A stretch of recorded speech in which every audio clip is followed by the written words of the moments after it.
I would imagine there's been quite a bit of change in the group among you guys personally in the last 4 or 5 years since since first coming here. I mean, what have been the major changes? Personally? Yeah. I'm not quite sure I understand the question. Well, like for example, I mean, you're no longer just operating out of Australia. I mean, now you're an international act. So I guess I see. A lot more travel. Yeah, we've done a lot of touring, and I think the touring that we've done has really been a great experience, just a learning process, and also it's been good for our career. I think how it affects us all personally, I don't know. I think we just get better as musicians, probably more we learn more, and with all these experiences, put them to use and make the group sound better, really, I think. And same with our recording career. We've learned a lot too since we've become an international act, I think. There's a lot more people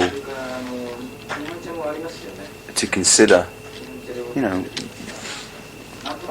as far as not so much when you're actually writing, but when you go to release it and it's all there, and this is what you're going to give to people if they're interested enough to buy it, then there's a certain responsibility to all that, how you want yourself to come across, and how what you're saying or what you're putting over. That's about it on that one, I think. One thing that impressed me from the very beginning was you seemed to be a band with your vision set outward outside of Australia. I mean, coming here so early to do I Send a Message and Original Sin, those 2 videos. Yeah, we've never been a band to sit around and twiddle our thumbs for too long about anything, whether we make mistakes doing things while we jump in or whether it's beneficial. On the whole, it's been beneficial, obviously, but being an Australian pub group to start with, it gives you a unique perspective on things. Aren't all Australian fans pub fans? Yeah, basically, you're right. Being an Australian group, then, and one of the perspectives is that it's a long way to New York, or London, or Japan, or even, and so you're taking a lot into your hands to leave, to go, and it's very expensive, and it's certainly you have to spend a long time away from your loved ones and home and everything. So, I suppose it takes a lot of guts, basically, to be honest, and to maintain that belief is one of the hardest things. I mean, we last time we were here was 4 years ago. In that 4 years, we've actually survived the time period and stuck to our guns, and it's worked, Actually, I remember back then you had come here once in early '84, yeah. And then you came back right again. Yeah. Obviously, you had wanted to concentrate on the Japanese. Yeah, well, it's close to Australia, and it should be that way, It's not that close. I mean, it's what, 8 or 9 hour flights. Yeah, it's closer than London. Because people have always been taken off to London for years and years and just forgetting about Tokyo. There are reasons why. I mean, it's a very strange market, to call it a market. It is. You can't just come here and do the traps. Actually, I'd say Mike was right. I mean, have you done a lot of flying yourself around the world? Have you? Right. Well, then I guess if you'd flown out of Australia as many times as we had, I think Mike was right. Physically right. and also it's a lot less wear and tear on you. Anyone that does travel for a living, anyone, doesn't matter what they do, whether they're a musician or not, knows that living out of a suitcase takes a hell of a demand out of your body. In fact, I was talking to a man last night about the fact that he's been since 1950, working and living out of a suitcase, for say 9 months of the year. Now, I think, as much as I admire him, I think he's crazy as well in some ways, because it's just too much of one thing. Really, you need it's the same as if a person has worked their way up in a company and they've been an executive and what's that Albert Brooks movie, Lost in America? Yeah, right. You've seen that where the guy works all his life and then his girl goes up to Las Vegas and the wife and loses a nest egg and then because they were unhappy with their lives because they felt that they weren't achieving or they hadn't got any promotions that they really deserved or something, So I think we all have a little griefs and bitches and problems and everything, but I think if you're successful and you're happy with what you're doing, just keep doing it. Yeah. One thing you noted about the concert, I guess you saw it 2 nights ago, I didn't, was that you took sort of a ramrod approach. It's like kind of 100% power from the very beginning until the very end, until it's about 110%. It's like there's no real peaks or valleys. Oh, there's a couple, but yeah, you're right. Maybe that's the approach you've taken to the We hadn't played for about 4 or 5 days, so probably get back into it. But, last night was a bit more subdued, but I don't know. That's the way we do it. There's beneficial ways of doing, beneficial ways of conducting yourself on stage either way. And lately, I was talking to Mr. Pop the other day, and Who? Mr. Pop. Mr. Pop. Iggy Pop. Oh. And he was saying we were both agreeing on the fact that it's so hard. And one thing, and he's like 42 or something. What he's been trying to learn for years to try and stand still. And he said, we both looked at each other. Yeah, it's the hard for some singers, for instance. It's the hardest thing to do. It's to To restrain yourself. restrain yourself, and it's very powerful. It's very powerful to stop. And it's one of the hardest things to do because you just got. That's why you got into music in the first place, because it just moves you. And you music starts, and that's what happens. You start grooving, and where am I? Where am I? And suddenly you feel put like on top of a speaker stack, and don't know how you got there, and wondering how you're going to get down now.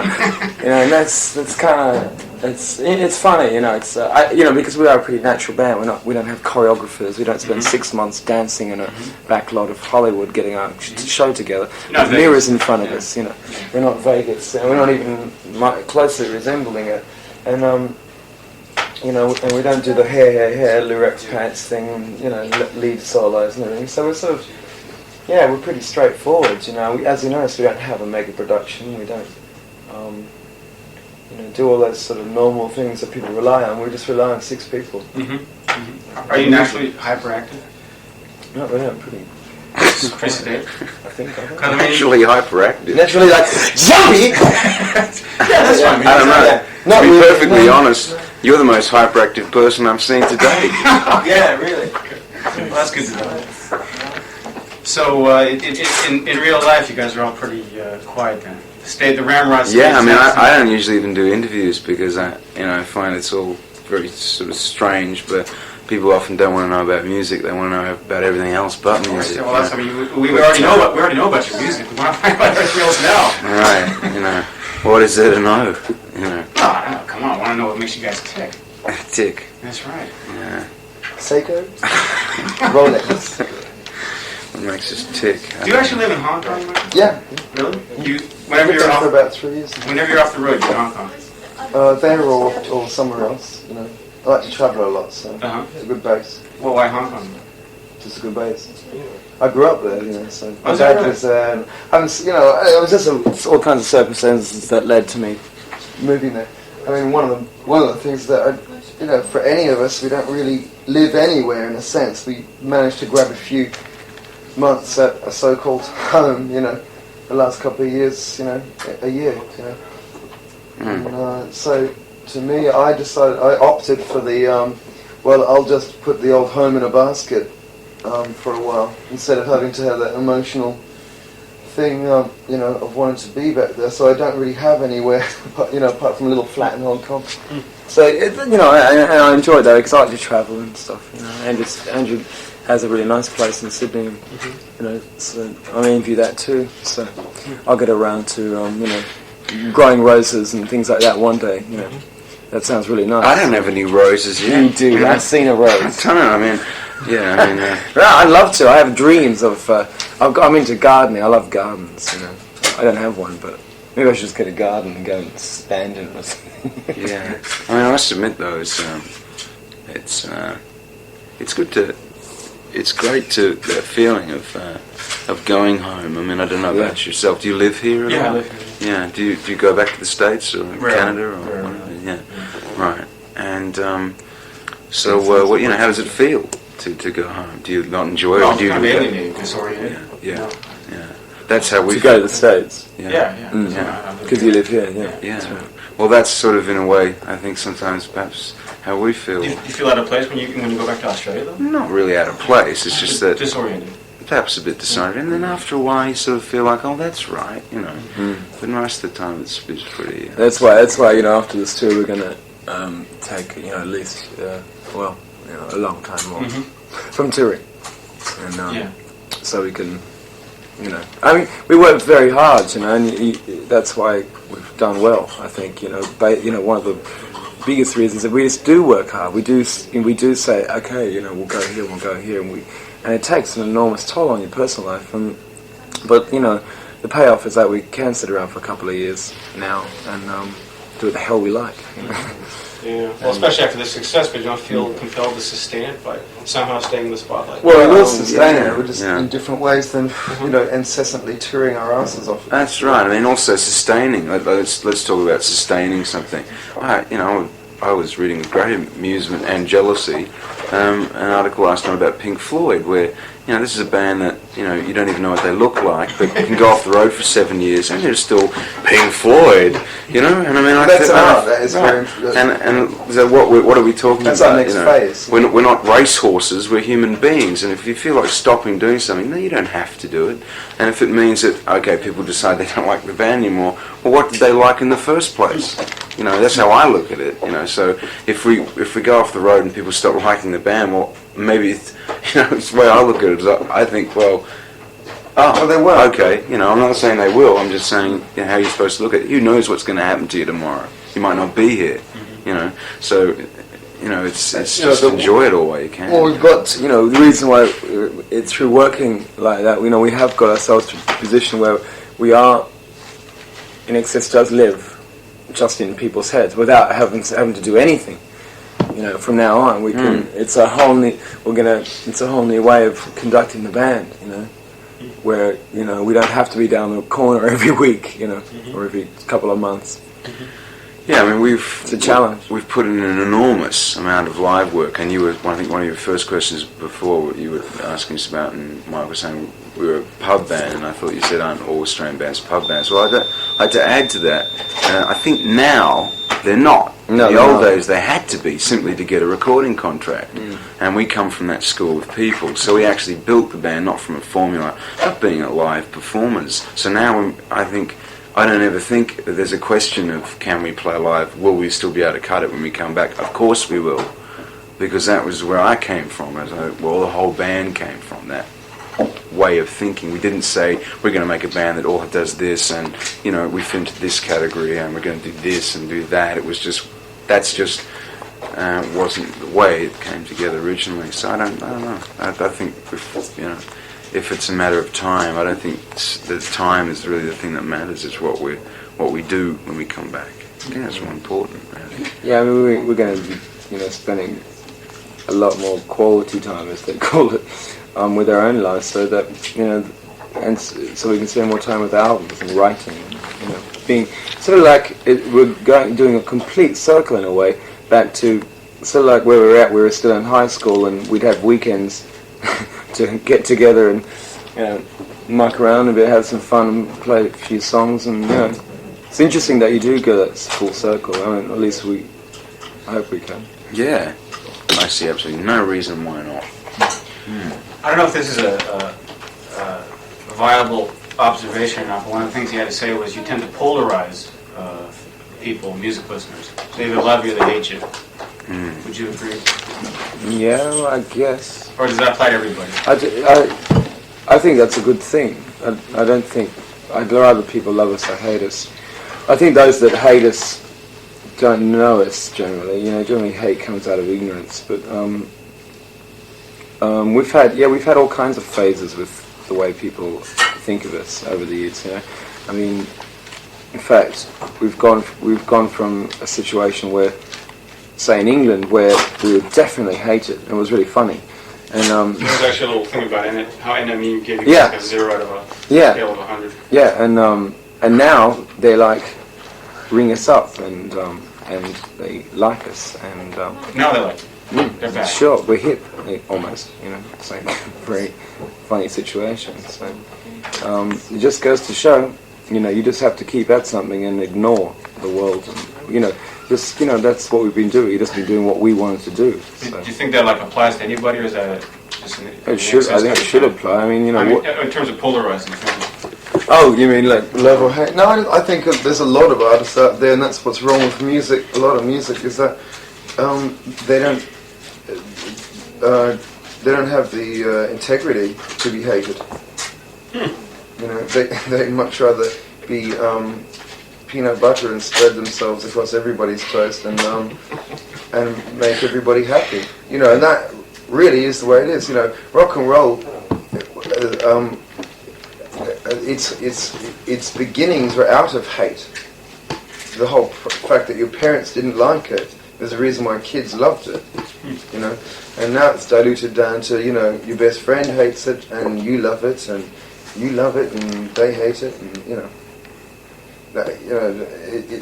there's no such thing as a musical generation gap. For people under 40 almost, it's quite wide. I mean, that's why you get a lot of crap on the radio. It's nothing to do with that hardness. Yeah, I mean, the way that sounds, it sounds like the Olympics, doesn't it now? You've got all these people competing for gold medals, and it's all a bit silly, really. It's just music. I think there's room for everybody, I'm not a hater of myself much. I mean, I'm not...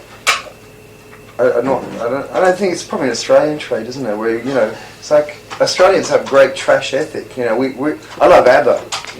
ABBA's really big in Australia. Still, hip bands play ABBA in the pubs of Sydney. Yeah, you know what I mean. Like, We have a sense of humour about things. It's not so. In England, it's like, God, it's just ridiculous. They take it so fucking seriously. Well, the English have sort of a nasty streak in them as well. Well, it's one of their few commodities they make. It's music, so I guess they have to be very serious about it. I better get some of these questions here. I'm going to get in trouble. Sex symbol. You're seen as a sex symbol. Right, I know. Well, I've been living with this problem for a long time, and I've just come to terms with it recently, and I decided to avoid all allegations. Okay. Well, the thing is, the first time I saw you here, I was prepared to see like a good live act, and I found myself surrounded by about 95% prepubescent girls screaming their asses off. Mm-hmm. Well, we usually have a bin that they collect them on the way out of the concert, and they put them back on, and they leave quietly with no fuss, no bother. You're not going to tell me this is something that's limited to Japan, right? Not entirely. In America, we have a pretty wide audience now. We've found that the less we've been to a place, the younger the audience is. And the way the band is, it's kind of a problem, but it's a good thing where we get perceived. Years ago, especially in the Duran Duran period and all that, there was a big era of pop idols, and that's really kind of disappeared a lot now. We call it the early days of MTV. Yeah, and all that, and if you there was this excitement, and it was a hysteria, and who does hysteria best? Like young girls are very good at it, and so young girls tend to jump on bandwagons. They'll just jump. If they think you're happy, it's mass. It goes nuts, and then after a while, so people get scared of it. Adults or older people, and I think if you went along to our shows in the States now, you'd see a totally different picture. Well, he noted there were a lot more guys this time around. Yeah, absolutely. Well, also, and this is the problem with this screaming sort of mass hysterical young women trying to compete with 25-year-old bodybuilders, trying to get their way down the front now. It's a bit of a problem, because they just can't compete. No, we've got a lot of guys down the front. And so it's an interesting thing. Also there's other walks of life there as well at the concerts now. Yeah, it's older people and all kinds of people. Really, I mean, basically, it's just that there's a sort of catch-up period. I'm always surprised because I think we're pretty rough compared to a lot of pop groups. No, definitely. I mean, it's definitely. And it's always been a bit perplexing to us. Uh-huh. We can't really relate. You look at Yeah. them and go, "What? Yeah. What are you seeing here?" Uh-huh. And maybe it's just that we have a pretty hip young girl audience, I think, in a way. Yeah. They are, guys, especially in Europe. It's like these German 13-year-olds with hair out like this and black makeup on. So they're not your average teeny boppers. But I mean, isn't it indicative of a whole, 3, 4, 5 generations of people like that? I thought Frank Sinatra went through that. Yeah. I thought Tom Jones Everybody went through goes that. through I it. thought the Beatles went Yeah. through that. Or it's Led like- Zeppelin went through that. So the fact that we even go through that, I think it's sort of It's good. It's amazing. I think it's, yeah, absolutely. I mean, we don't have any problems with, it's just funny to relate to at times, but I mean, I don't have any less respect for that audience than I do for anybody else. Yeah, that's I right. think it's great. I mean, I'd rather have fertile minds in front of us than people who just want you to do the same thing as the last tour. We put you in box A. Play that song. Wait, you wanted a question about the music. Do you listen much to the older stuff? Older stuff. Yeah, the older stuff. Of our Yeah, material, yeah. In fact, we were just talking yesterday. One of the interviewers that we had a selection of 4 of our albums, and they were asking us what we thought of the album, and I thought that was interesting because you often you forget you're busy thinking about what's happening now today, not what happened 8 years ago, 7 years ago, 4 years ago, 2 years ago, even. And when you're confronted with it, you go, oh, that's right, that's what I was doing, And also music triggers times or memories in people's life. It's a sentimental thing. You think back to a piece of music you loved when you're a kid, and you hear it and you go, hey, I was doing this and I was doing that. And well, to me, that's how, again, I think a lot of our older material too. I relate that to part of my life, not just my career, where I was doing this and I was going through that, or, and I was there and Right. and someone else was there. And You don't just exist because a record came out. Yeah, It's the other way around. Right, exactly. It's a sentimental thing sometimes too. What I wanted to ask you is it's hard to be objective about your own stuff, but comparing the older stuff with the stuff now, how do you think you've evolved? What are the main changes in your style? Slightly lower cranium, jawbones come right. forward a bit, and Right, exactly. and basically we're doing pretty well. But musically, I think the band's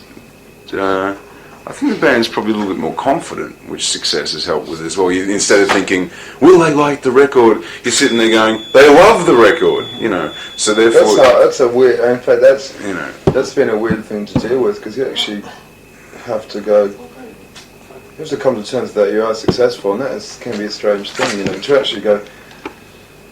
Let all your defences down for once and go, yeah, this is great, that's good, and that it's like a psychological barrier to get through, and to be on stage and sort of just smile and stand there and go, hey, this is great, it's one big thing. It's not just us trying to, it's everybody involved in it. Everybody's digging it, That's where it's at. That's great. Could it be easier being in a band because, if things start to sour, it's like, well, Michael's writing lousy lyrics. He says, well, no.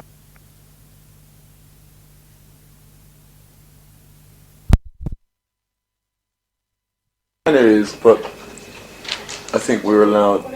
We don't have a situation of, it's not that arbitrary. We don't sort of. It's not a board of directors meeting, and where's the product? But I think we're lucky that we can do what the hell we like. Basically. I mean, Kick started off with a lot of pressure on us from Listen Like Thieves, and we actually just kicked that right out the window, literally, and that's sort of in a way why the end of the album ended up getting called Kick. And it's like, it's strange enough, we thought it was fairly indulgent in a good sense album. And something like Need You to Know, it's number one. We Need You to Know, so this groove thing that Yeah, great. This is really good. It's very uncomplicated, that song. You know, and just took seconds to put together almost, and bang, out it went. And I think it was a good shining example of that you don't have to write what they call commercial music. It's just music, and if it's good, it should rise to the top. Yeah, I mean, that song, I remember putting that song together. I hope someone doesn't see some, intense musical genius in that song, because there's a lot of bullshit. In actual fact, what it was me fiddling around with some instruments, and there was a cab waiting outside for me to go on an international flight. And I'm going, well, just stay there and shut up, because I'm just doing something, all right? And I'm there fiddling around with bits of music, because I knew I liked what I was doing, but it must have taken 20 minutes to do that. And then later on, you find out, oh, people love this song, it's a number one hit, and and I think, oh, gee. Yeah, more cabs waiting. That's right. Yeah, I always had that sense of urgency. Urgency, yeah, like a stupid thing, But no, but I mean, taking it a bit more seriously. I mean, that's a pop song too. So, perhaps its simplicity is its commerciality. I don't know. There's other songs that are intended to be perhaps, for want of a better word, a little bit intellectual, or a lot more thoughtful. Deliberately, because that's what we want to give over. And they often take a lot more thought and insight really into why you're doing it too. But I don't know. I think, say, Mike and I's writing, if anything, is just getting better because it's getting easier. I don't really. In the past, it's been harder, really, because we weren't sure what exactly, say, people liked about the band, what they did or didn't like, and as a writer, that's hard too, because although it's also easier, it gets easier, I think, as time gets on. Yeah. And what are these oblique lyrics, Michael? I mean, Which one? like Devil Inside, Original Sin. They're Well, oblique. it's kind of hard to follow them. I mean, don't you get asked a lot of what exactly you mean by kick? Oh, I like ambiguity in lyrics. I think because it sets up. I think in any it's like people say, what's cave painting? What's that doing there? What is it? And it's part of the reason why it's there. It's you've got to put it in make it up in your head as well. So it's also a slight vagueness on my part, but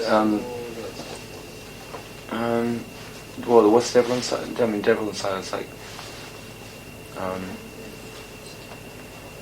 think well, my stock answer is that it's kind of about what's it about? It's an equalization, of everybody. Because at the time, because we were running around the States and seeing, false idols fall away constantly. Guys like, the multimedia religion. Oh, okay. Yeah. And I thought, that's interesting. You have all these people who, they are. If you want to talk about religious Christianity, these people are obviously paying their dues now for what they've been reaping in the past. And that's sort of like what the song was about, I suppose. But, you can't look at. There's a certain naivety, I suppose, to it all, where people just think everybody's unscrupulous and everybody's, these people that are perfect, and that's wrong. You can't. That's what kind of wrecks it all, because you have to have that sort of soul charity. Okay. There aren't that many big groups right now. Most of the big acts are solo. You guys must have the art of staying together down to a science. Is it because there are three brothers in the group? I don't know. We don't really know any other bands to compare ourselves with. But I mean, there aren't that many at the top, There's like No. you two. No, there's not. You and There's a lot of solo performance. Exactly, I guess, that's what I'm So saying. we've gone back to Yeah. Tin Pan Alley, Well, guy, let's put a song together for this guy because he's major, and Is it Scott Woodham Aikman or whatever they're called? Stock Aitken Stockman, yeah. Right. Yeah. That Production teams is a and classic composition. '80s musical team, Yeah. You get some bimbo and set them off. And, you know, Oh, they it's go, absolutely true, yeah. and it works. Yeah, you know, it it works. works, Uh-huh. and it makes money. Uh-huh. And that's what you want to do. Be honest about it and go out and do it. I have nothing against that. You know, especially the really obvious ones. I think that's cool because they're blatant about it. Yeah, I mean, I must admit that's true. And also, I think what has helped us stay together is, you know, what I sort of can't understand the older I get is, if a band, say, doesn't want to play together, it doesn't mean they necessarily don't like each other. They're probably tired, you know. It's got nothing to do with they don't have anything in common. They probably still have so much in common, it's ridiculous. I don't think these reasons, as I see these things as I get older, they don't mean as much in the silly sort of rubbish they write about people for why people don't perform together. That's not true at all, and I think that, say, in our situation, in the band situation, I think it's in actual fact it's easier, I think, to be in a band because at least you've got other people who are in a similar situation who you can look at and reflect on your own life a bit and say, where am I at? Whereas I often get the feeling, not that I've been in that situation, but I look at, say, solo acts that I know as friends, or I see them as a professional friend or a professional artist, just someone I don't know even, and see what, say, happens to them. A lot of them perhaps go up, say, they take a path off, you know, off a road that maybe they shouldn't have because they're listening to people who maybe have different intentions or they can't have the reflection they need that you can get often in a group. It's actually, I've never understood why there aren't more groups because in some ways it's easier. I think one of the reasons would have to be that the economics of music play such an important part now. You know, it's become a bigger business than the business world realised. Yeah. And they're all standing around going, whoa, you know, what is this thing? And it's much easier to take a person and convince them of something than it is to convince 6 guys. You know, that's the thing, you know, that one of the things that I'm really proud of with INXS is that we have, at first very slowly, but lately very strongly, have a lot of control. You know, that, you know, we go out and we do our music. No one stands around the studio going, yeah, that's great. No, can that one, you know. Yeah, pass the cigars. You know, and we pay for our videos, we pay for our albums, and we give them to them, and they turn them into vinyl and cardboard and put them in shops, you know, and do it very well, and they commendably. You know. It's amazing how everybody knows his own place, though. It's like if this was the average band, you'd be scoring movies, you know, on your off time, and that would take you away from the band. You'd be off, and you know. Who knows But where. we do. I mean, we do have our own stuff. But I mean, Yeah. But it's not. See, that's where bands screw up. Is that they're so scared of each other's abilities that Well, they also stifle ego. everybody. You know. And you've got, you know, one of the best things you can do is say, go off and make a solo album, have a bloody good time, and good luck, and great, get it all out of your system. You know. Yeah, I tend. Yeah, that's right. And then they have an experience that should be useful to the band. I made Dogs in Space. It's really useful for me. I was sitting around in rat-infested slums of Melbourne, being a punk, doing heroin while we went to number 5 in America with What You Need. Yeah. Actually, I was It's an interesting time of my life. I was supposed to Well, ask this you- is actually more fun. Wasn't actually doing heroin, but pretending well. It's a controlled fun. Controlled fun. because you're going to be performing more in movies or Yeah. any acting. Sure. It's fun to find a movie I like, sure. It's hard to find. There's some great movies around, but nobody will make them. Uh-huh. You know, Coca-Cola has its grips on movie land. You know? I just want to add something here, even though it's nothing. Michael's movie stuff has really nothing to do with me. In a way, I think it's Mike should do as many movies as he possibly can, because I want to say this because, say, our videos. You know, we just won some MTV awards. Our videos get better, say, with Michael's movie experience, and all these things. They help. They don't detract. That's what I don't understand with what you were saying. Say, movie soundtracks. If I spend, you know, I don't know, 5 years if I want to, working on some movie thing, you know, with people. If you go work together again with someone else, surely all those experiences you've gained are going to come in handy. It's not like, you know, what have I been doing? I've been deliberately avoiding these people. It's nothing like that at all. Yeah, it's exactly. It's when someone has to think that they have to secretly do something and whisk away, and you know, and that sucks. You don't have to break a band up to let somebody do something. Yeah, that's when You know, it gets silly. It's either that reason or ego. You know, people like to be at their own funerals. Let's see the headlines. You know. think I'm getting the warning here. Did you come up? あと1問で終わりだね。 One time for one more question. Let me see if I've covered this. ジョージ・マイケルの話って知ってあ、たまあしてないしてない。じゃあそれを最後に。A strange question, but George Michael once says that being focused in on by camera lenses all the time made him feel more feminine rather than masculine. And feel more like... Oh, well, and I guess I shouldn't laugh because I'm not George Michael. I don't know. To me, it's like some bloke points a camera and a flashlight goes off and you go, geez, I can see little stars. Okay, but I mean, that was just a rather interesting comment. Yeah, well, yeah, it is interesting. I guess because